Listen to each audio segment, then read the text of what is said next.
1, 2, 3, go. I got an ego, won't let me go. What we gonna do? A, B, C, D, paranoid's killing me. Change gonna come, it's gonna come your way. Doesn't matter what you do or say.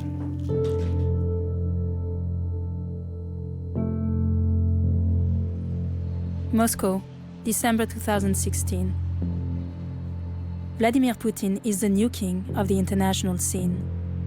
Donald Trump is about to become president of the United States of America. A new world order is coming. Is this the end of democracy? And is defending it becoming a crime?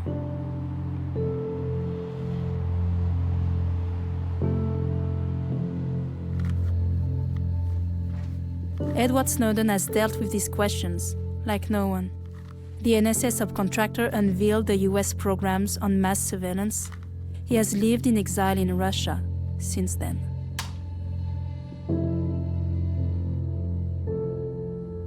I don't go out to nightclubs. I never have. I don't go to bars. I don't drink alcohol. It's just not interesting to me.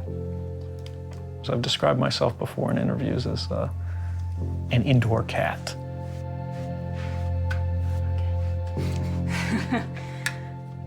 Do you have special requirements regarding phones and everything, or? No, not here. I mean, there's so many people that I think anybody who wants to know we're here probably already knows we're here.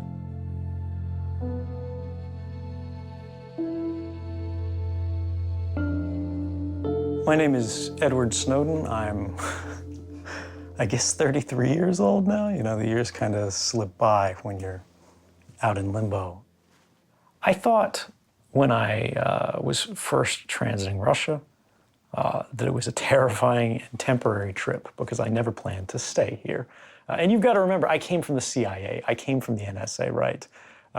If you have a picture of Russia on the wall there, it's probably got a big target sign around it. But I must say, although it was never my choice to end up in Russia, I'm glad that I'm not in jail. 4 years ago, he left his job in Hawaii. In an hotel room in Hong Kong, he gave classified information to Laura Poitras and Glenn Greenwald, two independent journalists he had carefully picked. Exposed, Washington launched a manhunt. I don't think Mr. Snowden was a patriot. They revoked his passport as he was transiting in Moscow. Stuck for 39 days in the airport, he sought asylum in 21 countries. Germany, Switzerland, France, they all bowed to the US pressure. Exasperating American authorities, Russia granted him a resident permit. It is due to expire in 6 months. The relationship between the US and Russia has become unreadable. Snowden's time in Russia is in jeopardy. The idea that great powers and countries can trade people away without regard to human rights is, of course, possible. Do I have any influence over it? No. If they want to do it, can I stop it? No. Will I worry about it? No. If my priority was safety, I never would have left the NSA. I'd still be spying on you today. There are things that matter more than safety. And I think the things that I believe in are worth the risk. Edward Snowden belongs to a long tradition of whistleblowers and is not alone, raising his voice in defense of citizenship and of a free internet. With American Larry Lessig and Icelandic parliamentary Birgitta Jonsdottir, among others, they have been alerting us, crying into the void. As a law professor, Lessig at Snowden talked to his Harvard student. I come from a government family. As a parliamentary, Birgitta Jonsdottir has been maneuvering to secure political asylum for whistleblowers in Iceland. All those years, they have supported each other over the web. Trump in power, they lose a battle. They have never met in person. We gather them in Moscow as rumors of Russia interference in the US presidential elections come out. As Russia mourns its ambassador killed in Turkey. As Snowden carefully picks interviews and hardly appears in so-called real life. As the world gets ready for Christmas. They come together to discuss the only issue that matters, their common fight, how to save democracy. So I'm Lessig.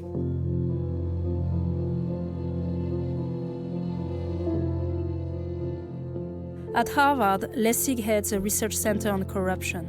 A member of the establishment, he has lectured and written on the influence of money in politics for years. He has launched citizens' mobilizations to have representative vote campaign finance reform, for him, the root cause to all of our problems. Last year, he tried to run for the presidential election. The Democratic Party excluded him. For the last decade, I've been obsessively focused on how to revive a sense of democracy in America and around the world. I've tried increasing number of crazy ideas to try to bring about fundamental change. Because there's an increasing gap between who the democracy represents and the people. And increasingly the people feel that gap. Trump was elected because he tapped into an extraordinary frustration that Americans have with their government, with the sense that their government does not represent them. And the more outrageous he was, the more politically incorrect he was, the more he convinced the people that the elite hated him, so they should love Donald Trump. Because between the authenticity of a person willing to be completely politically incorrect and the fake integrity of every other politician on stage, it was an unfair fight for an America so cynical about their politicians.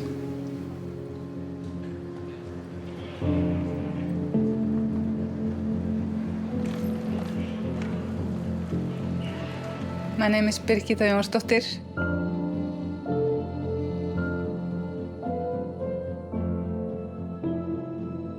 A poet, a single-mom punk turned coder, in 2010 Birgitta Yonsdottir co-produced the video Collateral Murder about US Army helicopters gun firing at Iraqi civilians.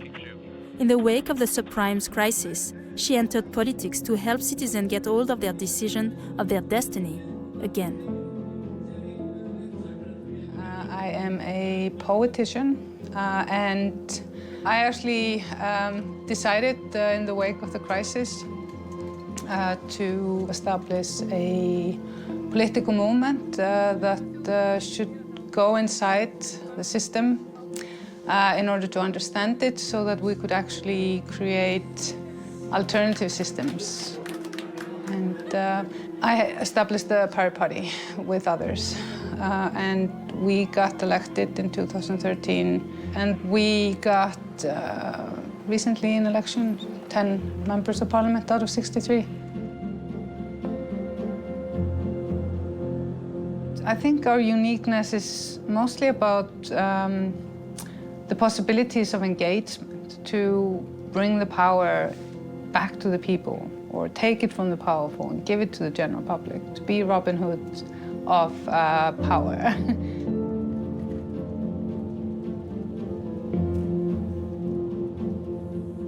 The biggest service we can do right now is just to think of innovative ways for people to feel that they are part of democracy, that to help them understand that, you know, our systems are not separated from us, that we are the systems.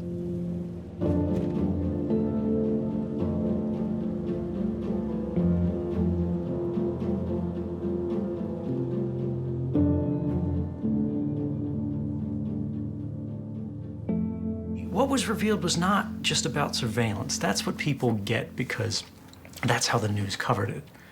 But the larger question was, how do we end up in this system where everybody in the world is being monitored, watched, and recorded, and we never got a vote?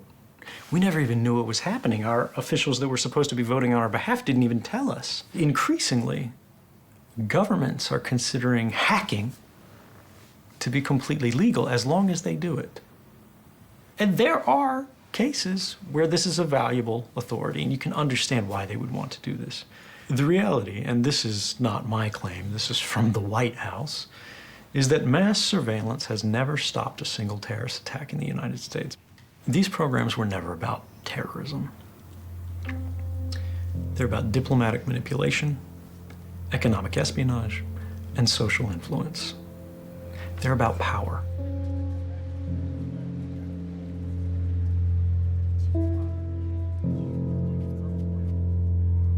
When we were exposed for doing it in violation of human rights and laws around the world, we made only the narrowest reforms. We only tailored it at the edges.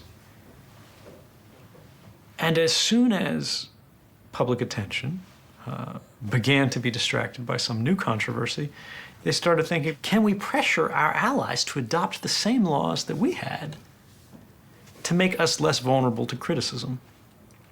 The most extreme and intrusive surveillance laws in the history of the West have now been passed into law in the United Kingdom. Germany has been pressured to pass similar laws. France has now passed new laws on mass surveillance. And we have created a new kind of domino theory, where rather than trying to push back the expansion of communism around the world, keeping that first domino from falling and communism spreading to other countries, as they said during the Cold War, today the domino theory is about the loss of our rights. People who say, if you have nothing to hide, you have nothing to fear. What they're saying is, things are good enough. We'll take care of everything. Give up your power. Give up your freedom and let us take care of you. Trust us. But democracy is not about trust. Democracy is about effort.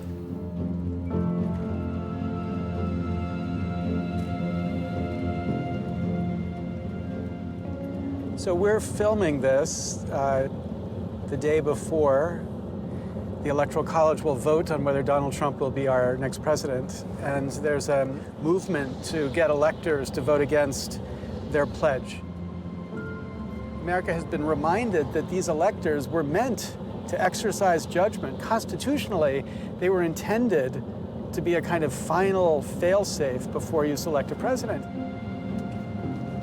I've been, doing as much media as I possibly can, and I've been writing as much to kind of create the story, like a narrative that helps people understand how we get to where we are.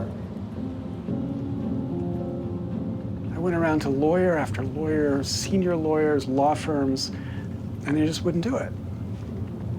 And then we tried to recruit people to help us to at least make electors aware of their constitutional freedom to vote their conscience. And they refused to step up. The victory is too uncertain. They don't want to be embarrassed. They don't want to be me. They don't want to be in the position I'm in right now. And this dynamic is what's terrifying, because when you look, these people all believe this is the apocalypse. They believe this is a disaster. And yet, when they're not willing to risk personal sacrifice in the face of this, it's really scary. So they all stand silent. To prevent Donald Trump from reaching the US presidency, Lessig is trying to influence the vote of the Electoral College. The web gets mad at him. I can't even open my inbox because it's just so ugly. But, criticism always includes a reference to a gun in some way. And it's like a normal way to think about how you express your disagreement, that I disagree with you and I have a gun.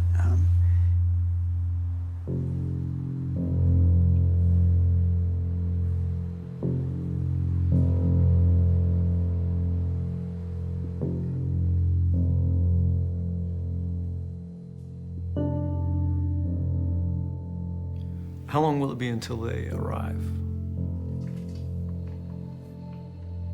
Webirgieta and Larry are seeing not just what's here, but what's coming, and maybe why we got here in the first place.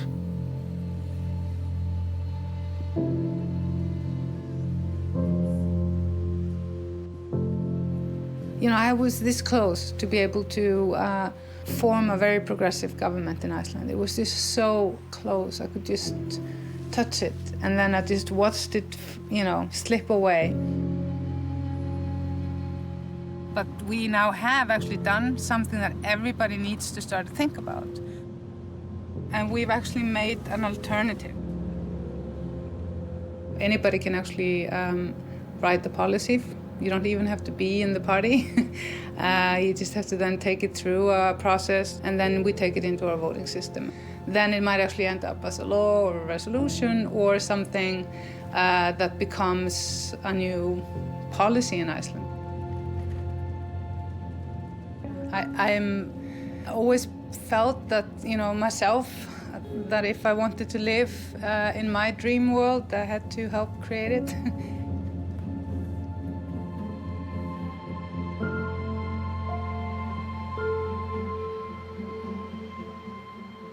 That's them. Sometimes, just history comes knocking, and this is one of these moments. It's a good time to have this conversation because it feels like we're at an end, at a dead end, at a blockage.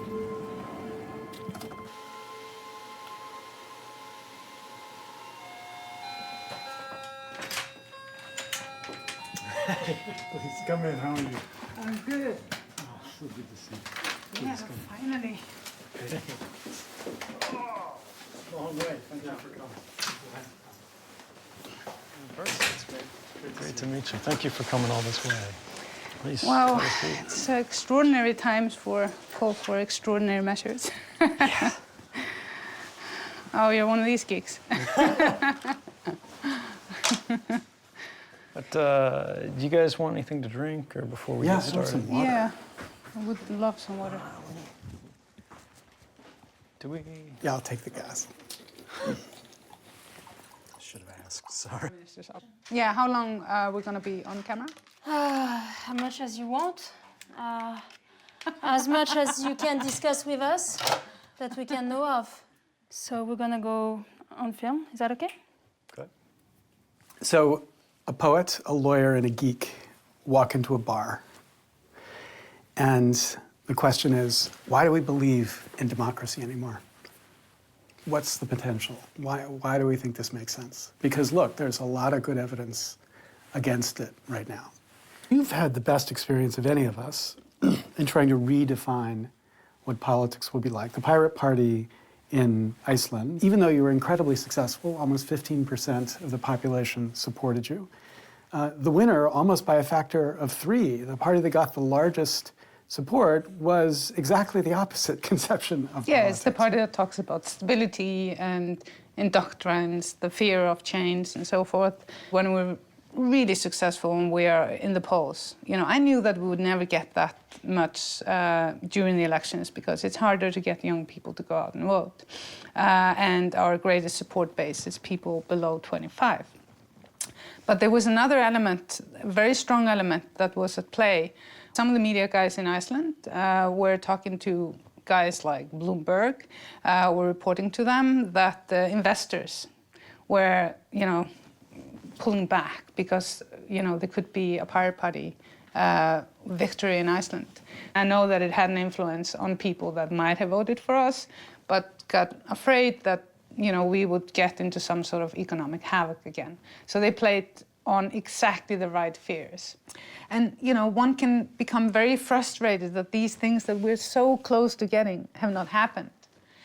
But one also has to recognize that if the idea is not in the right time, if you try to push it when it's not ready, it's like having a premature baby. But what frustrates me is I feel like we act as if we live within a democracy. Mm-hmm.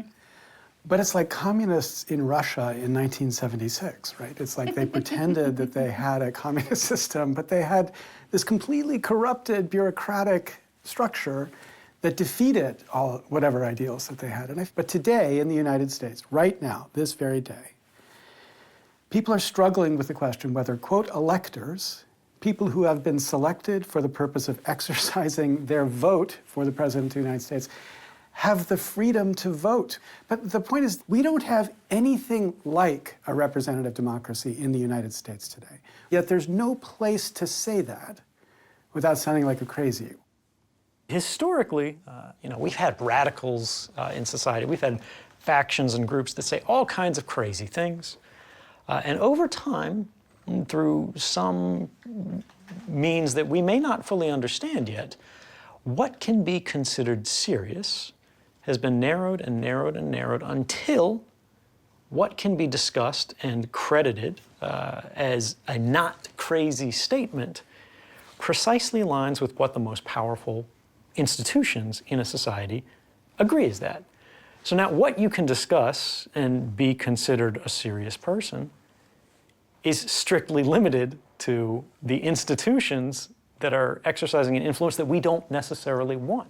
And I can think of no more clear example of this than recently you, Larry, you campaigned for President of the United States. Your campaign platform was about something very different, which was about getting the financial influence of these core corrupting influences in society out of our electoral process. And this was treated as a kind of heresy. We saw these influences that are normally very hard to see.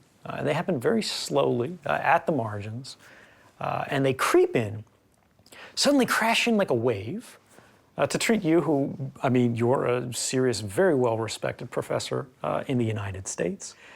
And yet there was a clear effort to paint you as a crazy person for talking about something that seems incredibly reasonable, and if you poll the American public, is incredibly popular. What do you think was happening there? Well, let's separate the part that's about me in particular from the more general point about why real solutions can't be discussed. So I was originally advising Bernie Sanders, but when I said to Bernie Sanders, look, you've got to make fixing this corrupted system the primary push. Because if you don't, everything else you're talking about is just crazy talk. Look, you and I can agree that single-payer healthcare would be a reasonable idea to at least discuss. But it's crazy talk so long as we have a political system where the insurance companies and the pharmaceutical companies and the medical establishment have so much power in politics. So make fixing democracy first. So when he refused to do that, it's a crazy idea. I decided I wanted to be a candidate to at least get to the debates, to at least have a chance to make it clear how every issue was affected by this issue, like everything tied back. And, of course, they set up the rules. I said if we raised $1 million, I would run. We raised $1 million, I ran. The rules said I had to get a certain percentage in the debates, and when I got those percentages, they changed the rules, so I couldn't get into the debate. And the point is, we aren't allowed to talk about the solution. It's ruled off the table. The only thing we can talk about is the kind of hate politics, the politics of hate that both operates within parties and between parties. And it's no accident that that's because this turns out to be the sexiest thing for cable news to follow. What is that? Девушка, можно? Вам нужно срочно сейчас? Нет. Ну, можно потом? Спасибо.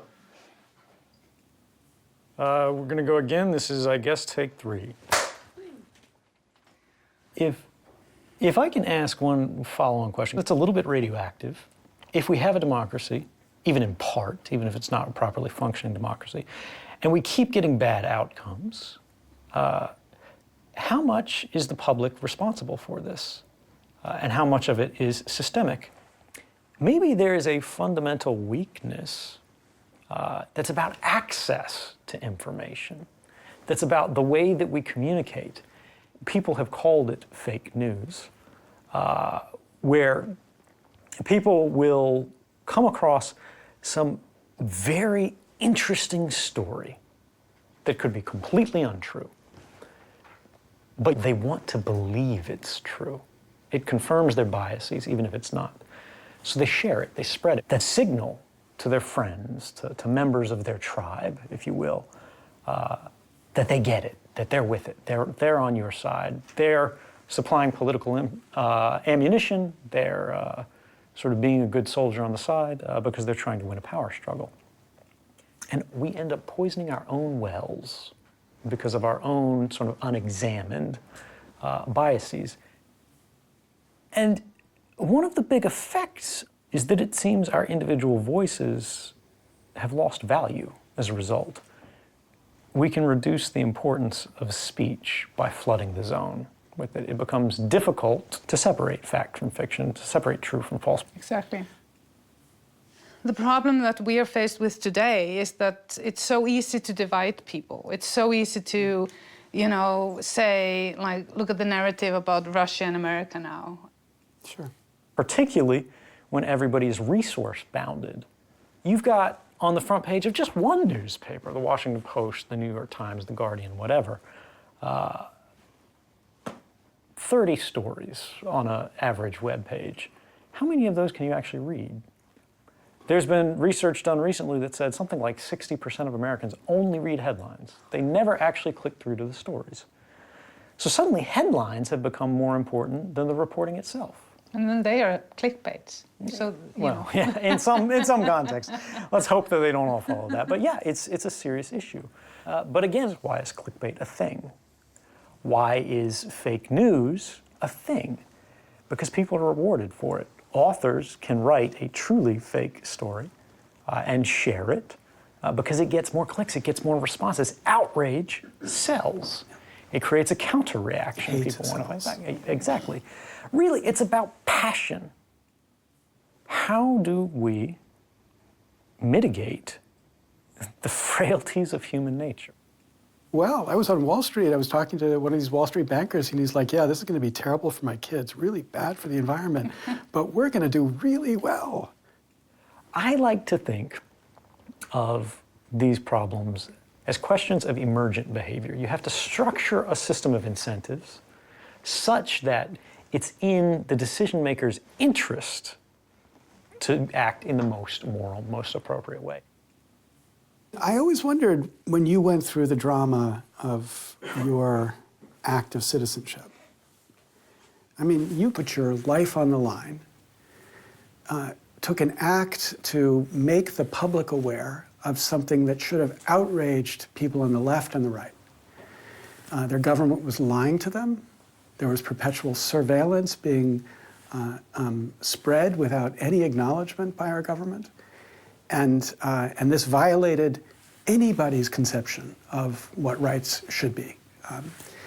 I just wonder, when you did that and you didn't see America react by saying thank you, but instead you saw America react by saying he's a traitor, like this, you should be locked up, right? Now, when you saw that, you know, were you as wise as you seem? Like, well, this is just where we are? Look, I mean, I knew it was coming. In fact, I said it in that first interview that came out in The Guardian. I said, look, my greatest fear is that nothing will change. Now, things actually have changed. The Congress changed laws as a result. The president signed them. And the courts ruled that laws that had previously gone without question had been illegal and possibly unconstitutional for more than a decade. It's not enough. Yes, we do get some crazy people on both the left and the right who come out against it. And these people aren't what we would consider traditionally crazy. These are, in fact, the ones who are in that serious people category. But that's why they come out against me. They see not the issue of unconstitutional mass surveillance in the United States. They see an individual challenging the stability, the structure, the dignity, if you will, the reputation of the governing class, the governing elite. And, you know, it's right for them to disagree with. In fact, I'm happy to defend their opportunity to condemn me because that's not why I acted. It wasn't for them. It's that something changes, something of the gravity of the problems that we face and the necessity of dissent, of resistance when you're faced with them. My coworkers, when I talked to them, they were deeply concerned about it. They saw it as problematic. They saw it as likely unconstitutional. But they said, you know what happens to people who speak up. And when I was sitting there, it wasn't abstract ideas of the, beauty and honor of the US Constitution. Ultimately, that's a personal decision you have to make. What does it mean to you? And the question of democracy that we've been describing, for me, came down to this concept that it's not enough to believe in something. You have to stand for something or it doesn't exist. When it came to that, I didn't want to be the only guy on the X. Again, I was really happy. A young guy, a technologist, didn't graduate from high school, making an extraordinary amount of money. Living in Hawaii. Living in Hawaii, of course, with the love of my life. And life is easy. All I have to do is spy on people. That's it. It's not a hard job. It's anyone here could do it. But the problem was never going to get better unless somebody did something about it. And I had waited, and I had waited. And no one else was doing anything about it. I talked to other people. People are scared like hell. I was scared like hell. But not doing it became worse than doing it. And there's this idea that one of the strongest ways for people to make a difference is to recognize the things that they do know. The things that they don't have to be educated by other people on because it's their life, it's near them, it's happening locally. They understand the issues, they understand the players. And to recognize that there are no heroes. Nobody's going to come around and fix this for you, right? There is no class of person who goes around there, an adventurer, they're fixing all the problems. That person is you. It's us, it's all of us every time. And I think, I'm not going to save the world. I took my best shot, didn't work, right? No, but you did. But the thing is, you don't have to. It's not up to you alone. All you have to do is something. All you have to do is put a brick on the ground so that someone else can put their brick on top of it. And step by step, I think we are. We are going to have problems. We are going to have politicians. We are going to have elections where they come in and they knock all the bricks over, right? But there are more of us than there are of them. Sorry, we have to cut for a technical reason. Yeah, we have to. Yeah, but the thing is, whenever an individual does something, like you did, you've done it, I've done it, because you just feel you must, after. And it's this recognition that it's not only that individuals can change the world, it's this recognition that you must as well.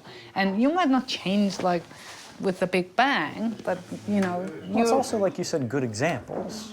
We need positive examples. We need people trying. We need people striving, right? Even if they don't make it. I think coming back to where we were just before we had to cut about the need for courage. And I want to think a little bit about the different contexts in which, there's extraordinary courage, extraordinary sacrifices, and small. And you were talking about relatively small, and you've got to think about, a little bit more about what makes it possible for people to be able to be courageous. Okay, I don't remember what take we're on, but we'll go from here. Final leg. But earlier in this conversation, you also made the point about how small the table is. And that critical parts of the conversation are just off the table. And what's really terrifying is when, in order to make a critical point, you've basically got to leap off the table. I mean, you had to sacrifice. I guess you imagine you were going to sacrifice everything. You were more lucky than it turned out you expected to be. I've never had to make a sacrifice as big as yours. But I have been in this position where I felt like the right thing to do is self-destructive in a certain way. It's leaping off of a cliff, and there's nothing at the bottom, but it's the thing that has to happen if it's going to begin to move the conversation in the right way. And I just wonder, when you reflect on that, what is it that we can imagine inspiring people to do here? when the table is so small and we can't get the right answers on the table. Temporary insanity. That would be my excuse. No, I do think it's unrealistic to rely on altruism or self-sacrifice. We've talked today about incentives. Perhaps this is the core problem. People believe that truly participating in a meaningful way in their system, trying to change things for the better, seeing a central injustice and trying to challenge it, will cost them more than they gain. Maybe that's what needs to change. We have seen the last decade is perhaps the clearest example in modern history of the effectiveness of the politics of fear. Fear works as a political strategy. The only thing a politician needs to do to carve a gaping hole in our most treasured sort of values, our heritage, our history, our system of laws, our protection of rights, is say, because terrorism. Done. That's all it takes. Repeated enough times like an incantation, and rights will just evaporate, get out of the way, and the law will pass. What if we could change that? Yeah. Exactly. But you know, if you imagine you were 20 years older and you had 3 kids in college and you know, a mortgage, and your partner was someone who had a career that, you know, then your refusal to do the brave thing is really an act of charity or generosity to them. Yeah, because you're so tied, you're bonded together. But the larger dynamic behind what you were describing there, older people who are more established, they are, in many ways, the establishment. They're not the big establishment that's, you know, keeping people down, but they have lost a large part of their democratic influence because they have something they are afraid to lose. Fear enters back in. We have to break the fear. Crisis is coming, but are we ready? Yeah. I think there's an honesty to that none of us are special, right? In fact, the most interesting commonality of our backgrounds is how different we are. And maybe this is, I mean, you know, not to get too cute in the answers here, but this is the beautiful thing about that idea we were describing of why democracy? Why do we even care anymore? Well, it's about the right of self-determination. Ordinary people can do extraordinary things. And if they don't, there are costs to that are greater than what we put on the table. Exactly. And that's exactly the point. That we are all just ordinary people that felt inspired to, you know, take a leap of faith for... Yeah, I'm more ordinary than you are. No.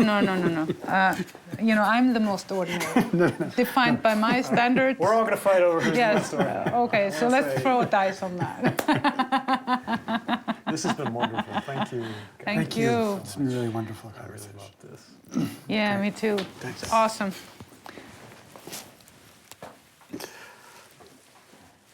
So good to see you. Happy? Can we lose the cameras? Thank you.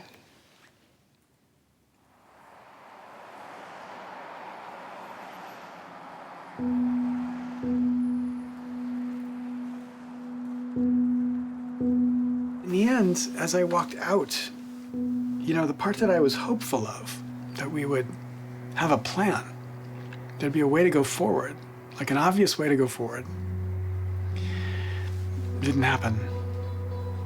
The idea that he put on the table, which was so compelling, the idea that we can't put on the table the things that we need to be talking about.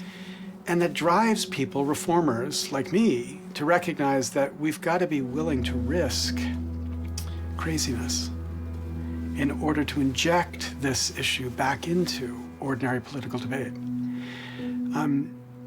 And that's difficult because there's only so many times you can be crazy before you are crazy. There's only so many times you can leap off of a building before people start locking you up and saying you're not allowed to go out anymore.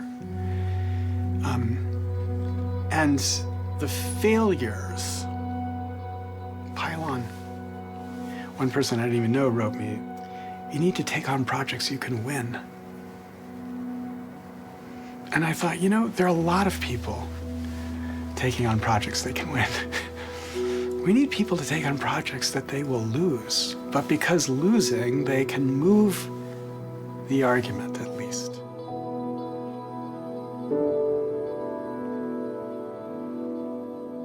The key to be able to function in these sort of times we're in is to just be able to willing to let go. It's not really about losing. It's just, you know, this serenity, you know, that nothing in this world is hammered out in a rock. Nothing. Because eventually this rock becomes dust and grains of sand. Maybe it's just like being able to let go of fear of change. It's much easier to control people that are afraid than people that are self-confident and believe in a collective future. We need to start to create new narratives, that it's safe to change, that stability is an illusion. It doesn't exist. The refusal of the elite to confront the fact that democracy will not accept a system where they win and the people lose left us open for a populist and this incredibly destructive dynamic. I feel like I spent way too much time accepting the skepticism, taking it on board.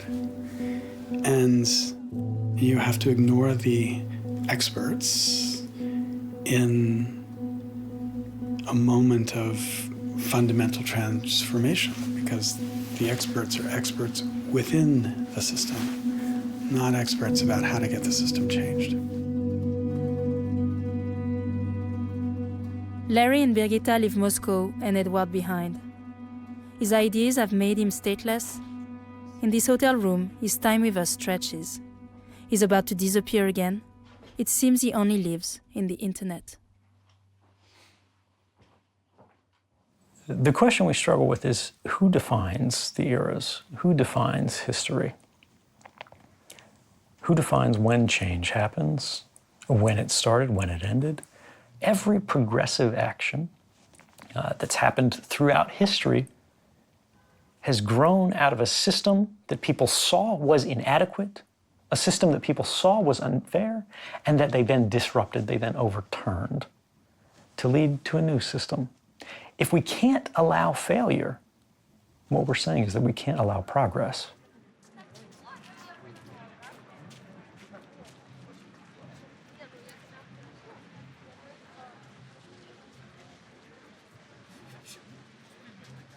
Periods of peace have given rise to a kind of complacency that allows demagogues, that allows fringe elements to exploit people's politeness that was born from comfort, right? Because we didn't have to struggle, we didn't have to fight. We didn't actually have to stand up and defend our ideas because we simply believed that they could not possibly be threatened. And now,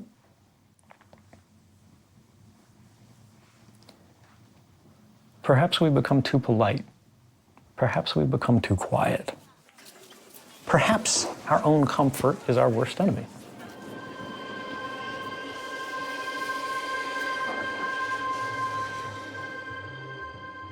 Being in Russia has taught me to remember that even those people that you've been taught for years and years and years are not that different from yourself. The Russian people want the same thing. They want success, they want freedom, they want liberty.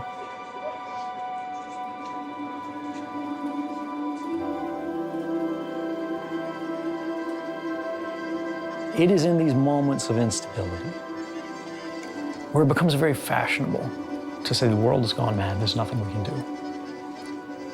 But I think these are the moments where hope matters the most. Individuals have never been more connected. We are more educated. We are more well-resourced in absolute terms rather than relative terms. Is it enough? I think so. Are the challenges great? Definitely.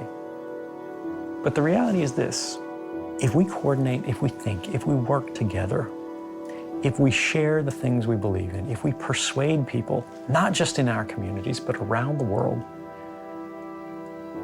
we can construct bonds of fraternity that don't even see borders.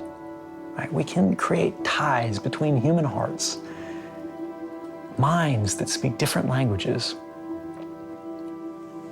that can unite into something that is bigger than any government, perhaps bigger than all governments, because we share a commonality of values. We can construct a system of incentives that is blind to class and aware only of our humanity.